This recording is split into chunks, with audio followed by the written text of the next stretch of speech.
የተወለዱት እና ያደጉት እዚሁ አዲስ አበባ ውስጥ ነው። በወቅቱ ጓደኞቻቸውና ቤተሰቦቻቸው በቁልምጫ ስማቸው ይጠሯቸው ነበር። ሲያድጉ እንደ ሌሎች ልጆች ድምፃቸውን ከፍ አድርገው የሚጮሁ ሳይሆኑ በተረጋጋ በብልህነት ነገሮችን የሚያስተውሉ ልጅ ነበሩ። ማን ይመስላችኋል? ታሪኩን ልቀጥል? እሺ።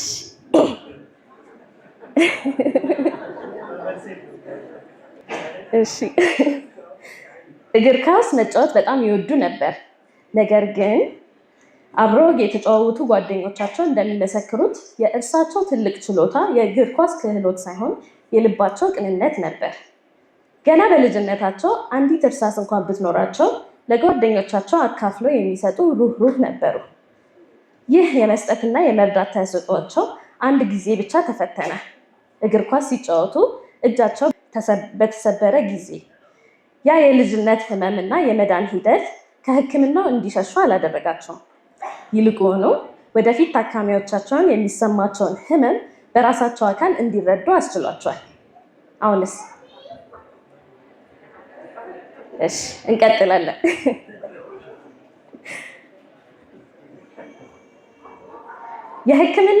የኢትዮጵያ የካንሰር ሕክምና ታሪክ የቀየረው ይህ ግለሰብ 9ኛ ክፍል እያለ ነው። ታላቅ እህታቸው በጠና ታማ ሆስፒታል በገባች ጊዜ የታካሚ ስቃይ ብቻ ሳይሆን ህመም አንድ ቤተሰብ ላይ የሚያመጣውን የስነ ልቦና ጫና በቅርበት ተመለከቱ። እናታቸው የልጆቻቸውን የላቀ ትምህርት አቀባበልና አስተዋይነት በማየት ገና በዚያን ጊዜ ወደፊት ምን መሆን እንዳለበት ተነበዩ። ሐኪም ሁነህ የሰዎችን ህይወት ለውጥ በማለት መርቋቸዋል። ያች ቅስፈት የአንድ ወጣት ርህራሄ ወደ እድሜ ልክ ተልዕኮ የቀየረች የለውጥ ነጥብ ነበረች። በቤተሰባቸው ውስጥ ሁሉንም በፍቅር የሚያስተሳስርና ሰላምን የሚመርጥ ወንድም ሆነው አደጉ። ዛሬ በጥቁር አንበሳ ሆስፒታል ኮሪደሮች ውስጥ የሚያደርጉት ይህንኑ ነው። በማዕበል መሃል ሰላም መሆን።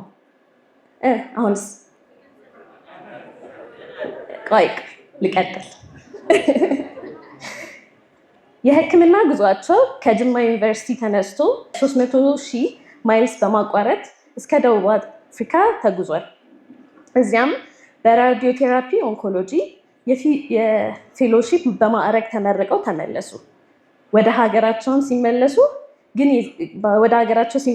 ይዘው የመጡት ማዕረግ ብቻ ሳይሆን ለውጥ የሚያመጣ ትልቅ ራዕይ ጭምር ነበር። ላለፉት 25 ዓመታት ግን ግለሰቡ በተለያዩ ዘርፎች ሀገራችንን አገልግሏል።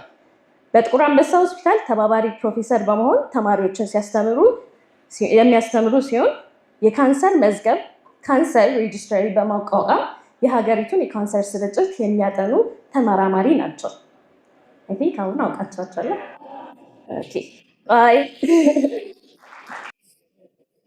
ከሕክምና ባሻገር የታካሚዎችን ስቃይ በመመልከት የኢትዮጵያ ካንሰር ማህበር በመመስረት እንዲሁም በመምራት ለሺዎች ለችግራቸው መፍትሄ ሆኗል። ይህ ሰው ሰዓት አክባሪ ትርጉም ናቸው። ስብሰባ 2 ሰዓት ከሆነ ስንት ሰዓት የሚገኙ ይመስላችኋል? 1 ሰዓት ከ59 በፊት ከቦታው ተገኝቷል። የሙያ ዲሲፕሊን የታካሚ ተምሳሌት ናቸው። የሆስፒታል ደንቦችን ዝም ብለው አይከተሉም። ይልቁኑ ደንቦቹን በህይወታቸው ይኖራሉ።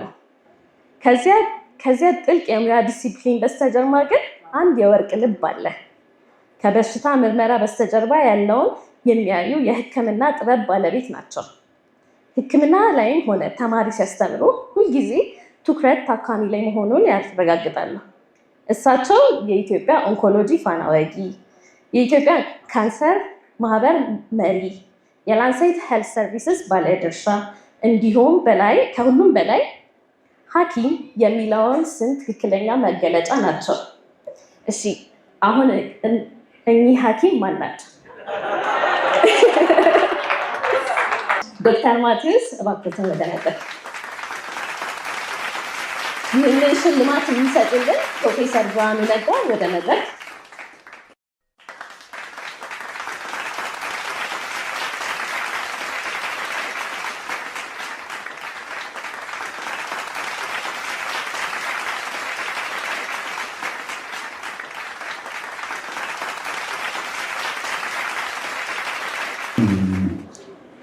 ያው ንግግር ማድረግ በጣም አስቸጋሪ ነው።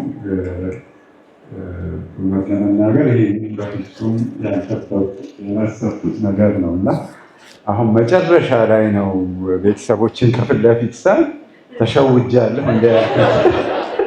እውነት ለመናገር በዚህ ደረጃ ስላከበራችሁኝ በጣም አመሰግናለሁ።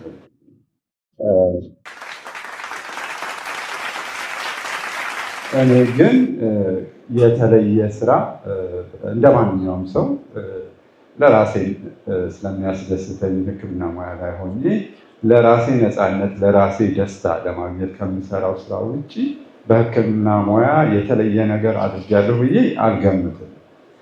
ዞሮ ዞሮ ግን በእናንተ አይን በዛ ደረጃ ከታየ እውነት ለመናገር በጣም ደስ ይለኛል። ወደፊትም ቢሆን በዚሁ በቅንነት ለማገልገል ህብረተሰቡን፣ ላንሴትን፣ ሁሉንም ቃል እገባለሁኝ። እጅግ በጣም አድርጌ አመሰግናለሁ። እንዳልተፈለግኩኝ ይመስለኛል።